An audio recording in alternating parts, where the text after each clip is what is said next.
कल आपका CU का बीकॉम सेकेंड सेमेस्टर का कॉस्टिंग का एग्जाम है।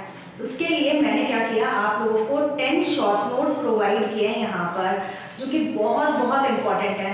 According to me there is a high probability कि आपके एग्जाम में ये आपको एज अ थियरी या आपको शॉर्ट नोट्स में ये जो कॉन्सेप्ट्स मैं आपको 10 कॉन्सेप्ट्स क्लियर कराऊंगी आपको मिल ही जाएंगे। But still there is a disclaimer from my end, because I am not a paper setter, I am a teacher, तो मैं आपको कॉन्सेप्ट एक्सप्लेन कर दे रही हूँ। तो चलिए without wasting time start the video.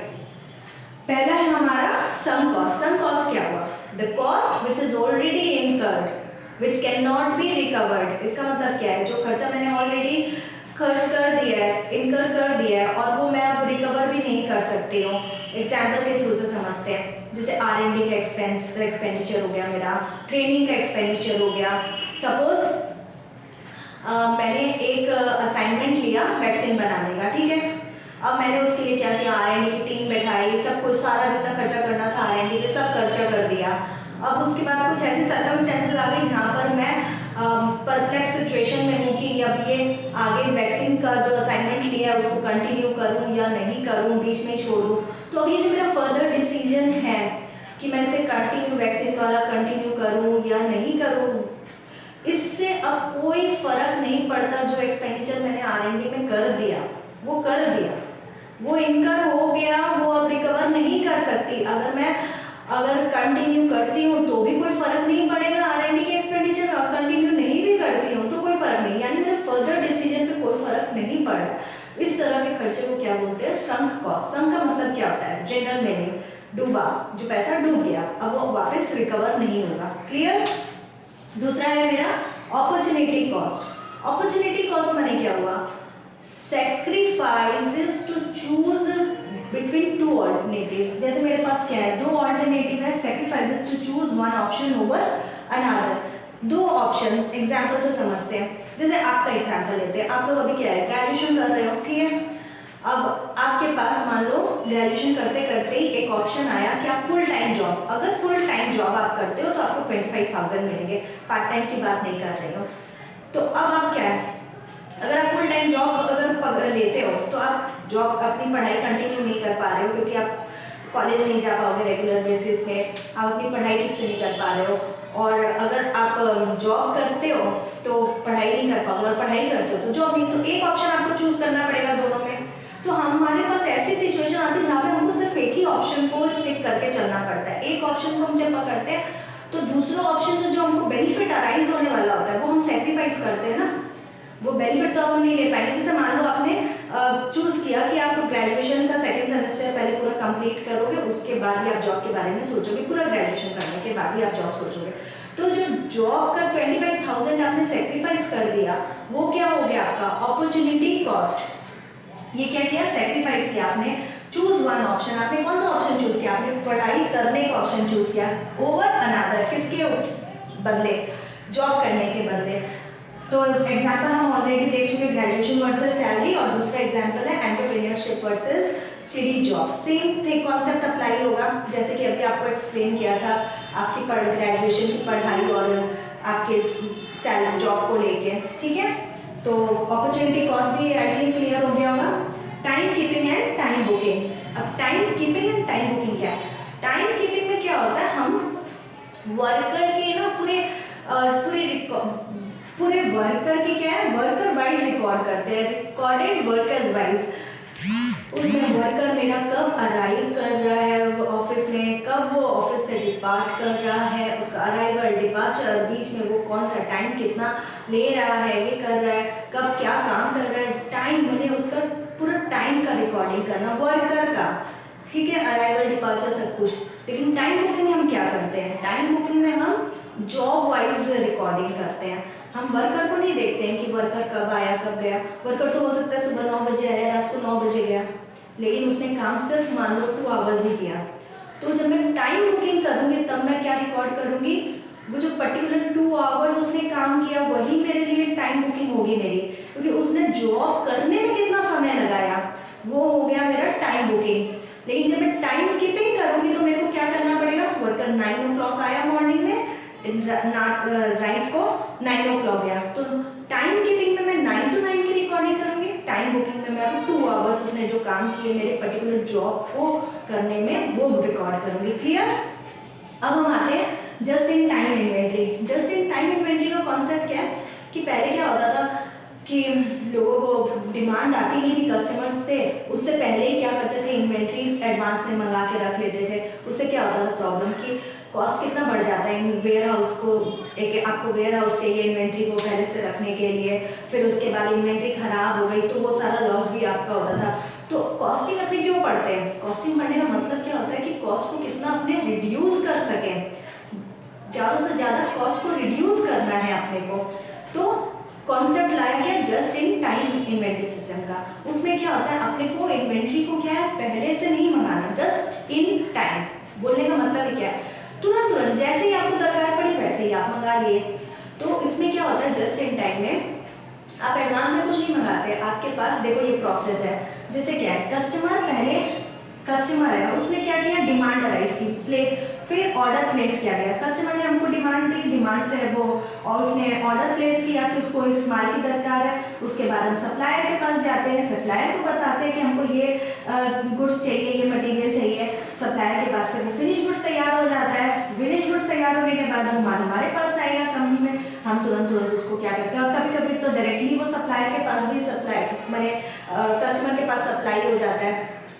तो इसमें क्या प्रोसेस है, कस्टमर पहले डिमांड राइज कर रहा है, उसके बाद जो उसको हम सप्लाई कर रहे हैं। और ये पुल सिस्टम है। पुल सिस्टम में क्या होता है पहले डिमांड राइज होती है, और पुश में क्या होता है पहले हम सब कुछ बना लेते हैं फिर कस्टमर को बेचते हैं। इसमें कस्टमर खुद हमारे पास आके बोलता है कि हमको ये चाहिए। तो ये जस्ट इन टाइम हो गया। क्लियर? इसमें हमारा क्या बेनिफिट होता है कि ये इन्वेंट्री का जो कॉस्ट है वो काफ़ी रिड्यूस हो जाता है। कैसे? क्योंकि वेयर हाउस को आपको रखने की जरूरत नहीं है, क्योंकि आप इन्वेंट्री तो एडवांस में नहीं रख रहे हो ज़्यादा। आप तो जब जैसी दरकार पड़ रही है वैसे ही इन्वेंट्री आप तुरंत सप्लायर के साथ कर रहे हो। हाँ, इसमें एक चीज़ आपको ध्यान में रखनी है कि आपका सप्लायर के साथ रिलेशनशिप बहुत अच्छा होना चाहिए, क्योंकि अगर आपका जितना सप्लायर के साथ अच्छा रिलेशनशिप होगा, अंडरस्टैंडिंग जितनी अच्छी होगी, उतनी जल्दी वो आपको माल डिलीवरी करेगा, कोई प्रॉब्लम नहीं आएगी आपको उस तरह से। फिर इसमें क्या है एलिमिनेट्स डिफेक्ट्स एंड वेस्ट। तो एक लिमिटेड मेरे पास माल आ रहा है तो उसमें क्या हो रहा है कि अगर कहीं कुछ मैंने माल की जो क्वालिटी चेकिंग होती है वो मुझे बहुत आराम हो जाएगा ना चेकिंग करने में। माल अगर बल्क में इतना सारा पड़ा है तो कितनी चेकिंग करते रहेंगे। यार थोड़ा माल आता है, थोड़ा ही आता है, तुरंत बिकता है, तो उसकी चेकिंग भी ईजी हो जाती है। इस तरह से हमारा क्या होता है कॉस्ट बहुत रिड्यूस हो जाता है। तो कॉस्ट रिड्यूस करने के पर्पज से ही जस्ट इन टाइम इन्वेंट्री को लाया गया। एस्केलेशन क्लॉज ये क्या है कॉन्ट्रैक्ट कॉस्टिंग का पार्ट है।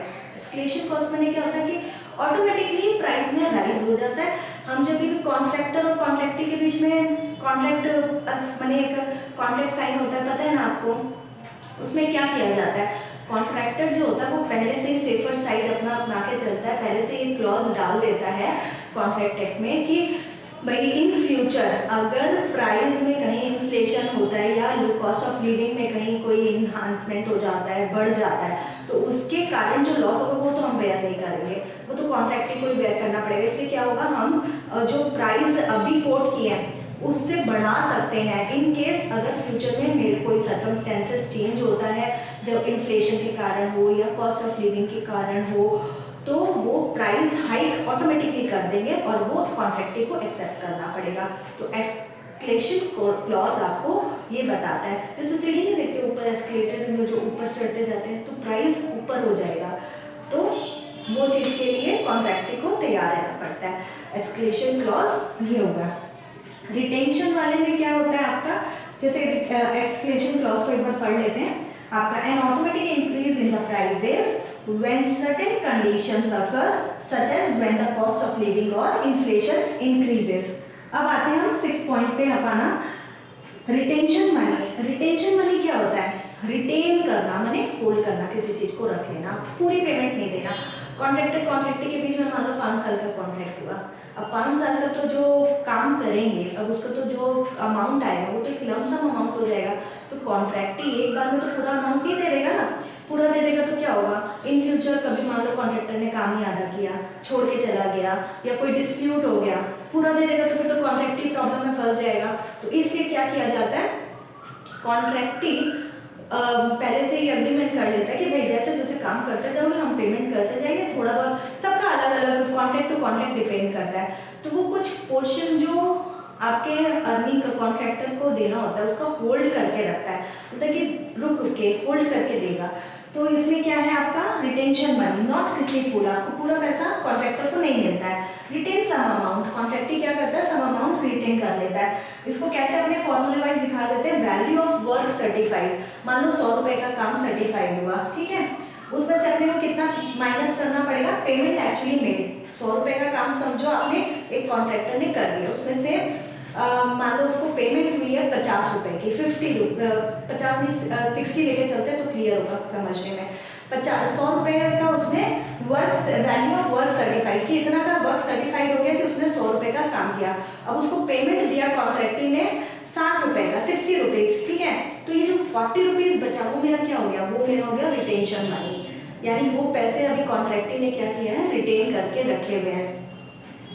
इसके बाद हम आते हैं कॉस्ट प्लस कॉन्ट्रैक्ट। ये भी क्या है, कॉन्ट्रैक्ट का ही पार्ट है, कॉन्ट्रैक्ट कॉस्टिंग का।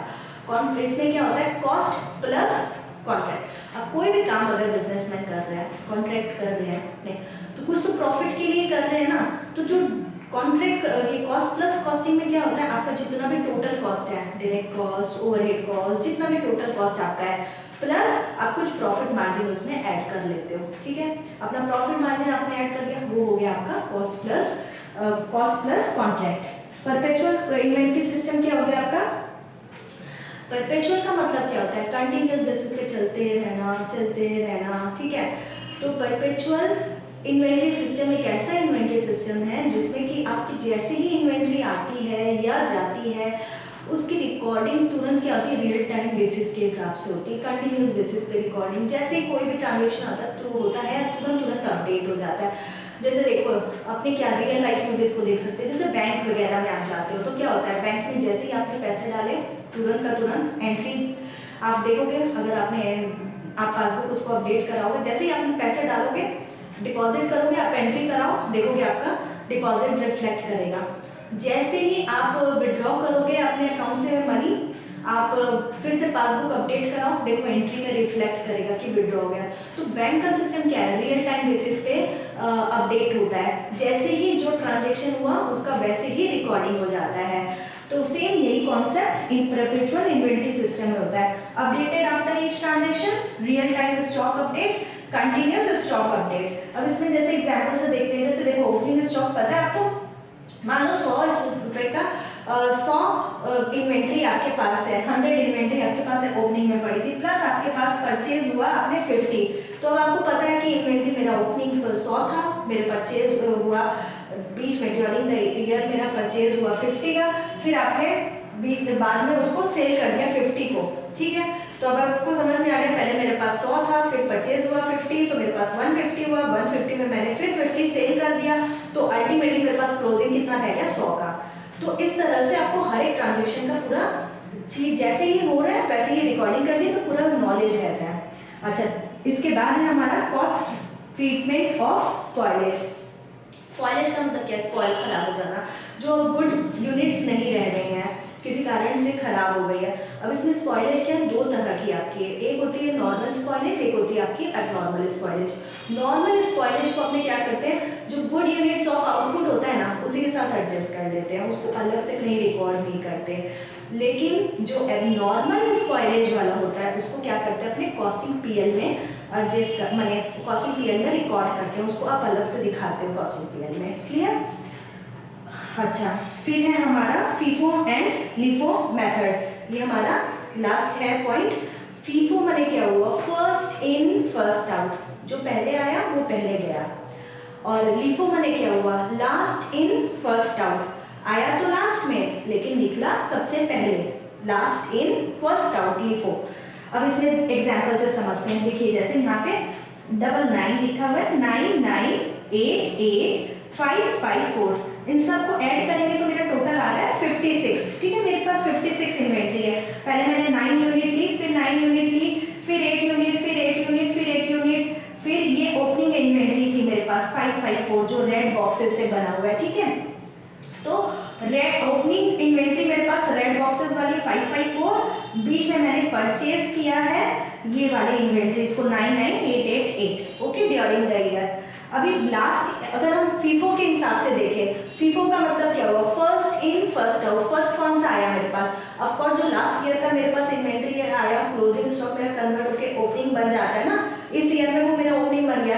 तो मेरे पास जो ओपनिंग स्टॉक है 554 वाला, वो मेरे पास पहला है फर्स्ट, ये मेरा क्या हो गया फर्स्ट इन। अभी इसी को ही मैं जब अगर सेल करती हूँ, ये सेल्स के लिए सारे अवेलेबल है।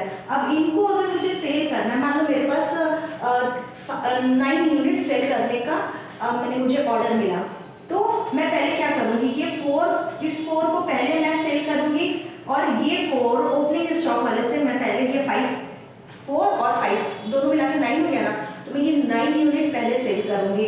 ये किससे सेल करूँगी, ओपनिंग इन्वेंट्री से, यानी फर्स्ट इन, ये पहले आया और ये पहले गया, फर्स्ट आउट, पहले बाहर के सेल क्या हो रहा है, आज 9 यूनिट सेल हो रहा है।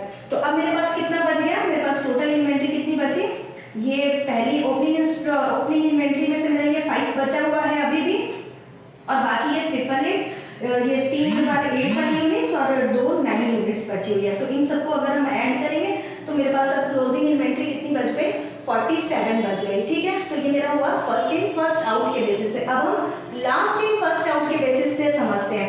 लास्ट इन फर्स्ट आउट में भी सेम एग्जांपल लेते हैं अपने, 99888 554। ये जो 554 रेड बॉक्सेस बना, ये मेरा पहले क्या है, ओपनिंग स्टॉक है, जो कि मेरा पहले का लास्ट ईयर का था क्लोजिंग स्टॉक, उसको कन्वर्ट होकर वो ओपनिंग बन जाता है। तो ये मेरा लास्ट ईयर वाला का था, यानी ये मेरा ओपनिंग है, ये मेरा ओपनिंग है, और ये मेरा क्या है 99888 वाले ये यूनिट्स, ये मेरी ड्यूरिंग द ईयर मैंने परचेज किया। तो अभी सबसे लास्ट में कौन सा मेरा यूनिट आया है, 99 वाला। सपोज मुझे 18 यूनिट्स सेल करने का मैंने ऑर्डर आया, तो मैंने क्या किया, लास्ट इन फर्स्ट आउट, जो मेरे पास लास्ट में क्या कौन सा लेटेस्ट मैंने कौन सा खरीदा है 99 यूनिट्स को, इसी को मैं पहले निकालूंगी। अब मैंने क्या किया, ये 99 यूनिट्स को मैंने सेल कर दिया। तो अब मेरे पास क्या बचा, यहाँ से 3 ड्यूरिंग द ईयर वाला, और ये ओपनिंग स्टॉक वाला 554। तो अब मेरे पास टोटल इन्वेंट्री कितने, मैंने क्लोजिंग इन्वेंट्री कितनी बच गई, 38। तो आपने देखा लीफो और फीफो दोनों में अपने अगर सेम एग्जाम्पल सेम यूनिट्स भी यूज़ करते हैं, तो बाद में उसका जो रिजल्ट है, जैसे क्लोजिंग इन्वेंट्री जो है वो चेंज हो गई।